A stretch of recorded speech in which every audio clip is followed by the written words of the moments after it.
You know, I reckon this is the secret sauce to good supply chain management. What is it? It's understanding your cost to serve. It's one of my favorite topics. It's a topic that I bang on about a lot.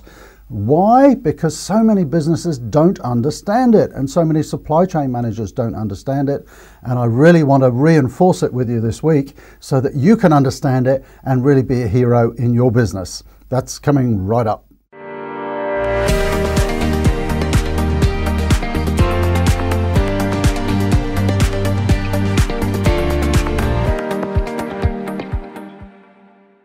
So I was talking about the topic of cost to serve at a seminar this week, and we went through some examples, and the delegates there found it really useful, so I thought I'd share the process with you. Now, first of all, if you don't understand the concept of cost to serve, it's very simple. Let's imagine we're distributing these whiteboard markers. I've got a blue one and a green one. If I'm going to understand my cost to serve, I need to know the cost of shipping this green one to a customer.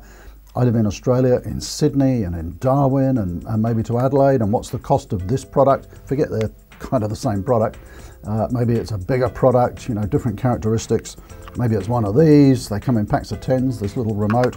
So it's understanding down to a detailed level, what is the cost of servicing or delivering all of those different types of products to all of the different types of customers. Now, why is this important? Well, believe it or not, I've had 20 plus years of experience in doing this, and in 99% of cases where I'm doing a cost to serve analysis with a client, I'm finding that at least 10% of their products and customers are not profitable. Now, I can say that with extreme confidence because the number is normally above 20%. So I'm saying to you, if you haven't gone to that sort of stage of analysis of understanding your cost to serve, you've probably got at least 10% of your products and customers non-profitable. So let me take you through a simple process of analysis to do that, and I'll share a couple of case studies as well. So first of all, in fact, let's do the case study first. So let me talk about a company that was distributing vaccines, and they'd won a government contract. I won't say which country it was or anything like that, but they won a government contract to distribute vaccines. They were delighted, you know, it was a big contract. And these vaccines are going to hospitals and general practitioners and so on. Now, you can imagine the process of getting a vaccine. So I go along to my general practitioner, I want to have a flu vaccine this year. The doctor will say, come back on Thursday, I'll order the vaccine. And so there's all of these small orders coming in for these vaccines. Now, imagine the costs, if you will, for storing, picking and distributing that vaccine out to the general practitioner. At the time, I think we worked out it was about $30. So that's the cost to serve. $30 to get that vaccine to the doctor, and it had to be in a chilled bin. Now, what do you think the vaccine sells for? $10. You see the problem? Every business has orders like that and products like that and customers like that, where the profit that you make on the product doesn't even cost or cover the cost of delivery. So that's the value of cost to serve, because most organizations don't have that sort of visibility. They can't see which products are losing them money. So I'm going to put up on the screen here a very simple sort of 8-step process that I shared with people last week.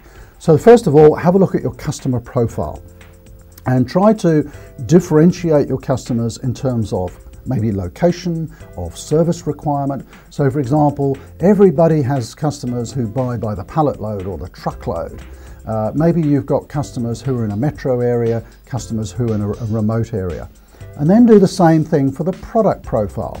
What are the characteristics there that make your products more costly to deliver? So maybe some have to have cold chain compliance, maybe some are dangerous goods, maybe some need special packaging. So you see, from the customer and the product perspective, we're now starting to get a handle on some of the things that will drive additional cost into that service. Then we're going to have a look at the order profile. So how many, large orders and small orders and so on. And I'll let you in on a tip here. The easiest way to save money in the supply chain is to encourage customers to order in bigger quantities. Now, I know what you're saying. Customers these days want to order in smaller quantities more frequently. Once you understand your cost to serve, and once you understand the benefit, the cost saving that you can get from making deliveries in larger quantities, you can start to encourage customers with discounts to encourage them to order less frequently and in larger quantities. Once you know what you can give away to them, you can change their behavior. Not all of them, but a large proportion. So there's the order profile. Then you need to understand what's the unit of measure, because we're going to do sort of activity-based costing, and we're going to have to apply all of these costs to these different activities. So is our standard unit of measure going to be an each, a product? Is it going to be an inner, or a carton, or a pallet, or a ton, or a cubic meter, whatever it might be? You need a standard unit of measure. Then we're going to map the product flow.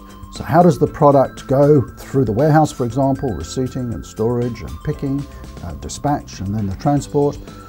Then we're going to have a look at the main cost drivers. So it's going to be storage and picking and handling. Then we're going to decide how to allocate those costs. And I always allocate those based on the characteristics of the product. So for example, the warehouse costs, you really want to be allocating the fixed warehouse costs based on some sort of cubic measure, because a warehouse is a cube. So the building cost and the maintenance cost and so on, break all that down to a cost per cubic meter, and then smaller products will pick up a smaller component of the cost and bigger products will pick up a bigger component. That's a very sort of simplistic example. And you would do the same with the variable costs like labour.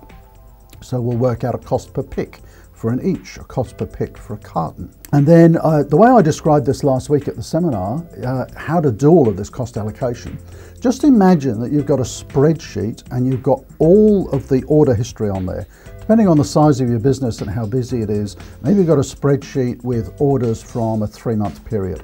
And you've got each individual order and then each individual order line with the SKU, the stock keeping unit, the particular product. And so you've got it down to a line item level. Then, because you've had a look at the costs of your warehousing and your transport, you can allocate a cost to each of those order lines, depending on the volume and the handling requirements and so on. So let's say you might have 50,000 lines of orders, and you've got a little lookup table with your standard costs for storage and picking and distribution, and you can drag those in just using a lookup. You've then got the ability to put a cost against each order line. Now imagine if you throw that into a pivot table. This is a simplistic way of doing it, but you can then start to look at the costs associated with certain customer types, certain product types, certain sizes of order. And of course, a key component that you've got in that file is the gross margin on each of the products. And what you'll end up with is you've got your gross margin on each of the order lines, you've got the cost on each of the order lines, and you can see if you made money on them or not. So that's a very simplistic view of cost to serve analysis, doing it on a spreadsheet. If you haven't done it, I would urge you to do it. And if it looks like a bit of an onerous task to do, maybe just pick one small function of your supply chain. And it might be picking activity, or it might be storage. And start with that and allocating the costs by order line and see if you've got any problems. Then if you have, you can expand that analysis broader and broader and broader. So just to give you an example, I did this with a very large distributor a few years ago, and we found that of all the orders going through their warehouse, 30% of them had their gross margin eroded before the order left the warehouse. So just think about that for a minute. 30% of the orders left the warehouse basically with zero or negative margin because there was far too many small orders. I turned around to the MD and I said, should we continue the exercise and we'll start allocating the customer service costs and the delivery costs? And he went, no way, I mean, it must be 50%. So what was the solution? To look at the cost to serve for different customer types and encourage those customers to order a little bit more. You imagine the carton going out on the distribution vans. Every extra little product that you can get into that carton is almost traveling free. And when you understand the cost to serve, when you understand the margin erosion and the benefits for increasing those order sizes, you'll know how much that you can share with your customer to change their behavior. And it works, it absolutely works. So if you want to be the hero in your supply chain and no one's done a cost to serve analysis, why don't you start? Now, you know how this works on this channel. If you've enjoyed this topic, Do like, comment. Any comments down below, I respond to those permanently. Not permanently? Personally. If you enjoy the channel, do subscribe. If you're not already subscribed, hit the little bell and that will make sure that you get notified of new videos that come out. And we bring out new videos every Wednesday. And also what you'll find in the description below are links to my blog at Logistics Bureau, where there's loads more information there as well. So thank you for joining this week. I hope you found this of value and look forward to seeing you next week.